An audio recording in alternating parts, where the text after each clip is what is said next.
ചേർത്തല നഗരത്തിലെ സൗന്ദര്യവൽക്കരണ പരിപാടികൾ പൂർത്തിയായി. ചേർത്തല എക്സ്റേ കവലയിൽ സ്ഥാപിച്ച വെയിറ്റിംഗ് ഷെഡ് മന്ത്രി മുഹമ്മദ് റിയാസ് ഉദ്ഘാടനം ചെയ്തു. 4 കോടി രൂപ മുതൽ മുടക്കി ചേർത്തല നഗരത്തിൽ നടപ്പാക്കിയ സൗന്ദര്യവൽക്കരണ പരിപാടി പൊതുമരാമത്ത് മന്ത്രി മുഹമ്മദ് റിയാസ് ഉദ്ഘാടനം ചെയ്തു.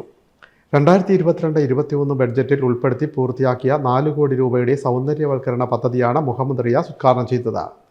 നഗരത്തിലെ വിവിധ റോഡുകളുടെ ഭാഗങ്ങളിൽ ഇന്റർലോക്ക് ടൈൽ പാകി, ബോയ്സ് സ്കൂളിന് സമീപം നടപ്പാത, KSRTC പരിസരത്ത് ഹാൻഡ് റെയിൽസ്, എക്സ്റേ, കാളികുളം എന്നിവിടങ്ങളിൽ ബസ് ഷെൽട്ടർ, മുട്ടംബസാർ എട്ടുപുരയ്ക്കൽ റോഡിൽ വെള്ളക്കെട്ടുണ്ടായ ഭാഗത്ത് ഇന്റർലോക്ക് ടൈൽ പാകി തുടങ്ങിയ പ്രവർത്തനങ്ങളാണ് നഗര സൗന്ദര്യ പ്രവർത്തനങ്ങളുടെ ഭാഗമായി നടപ്പാക്കിയത്.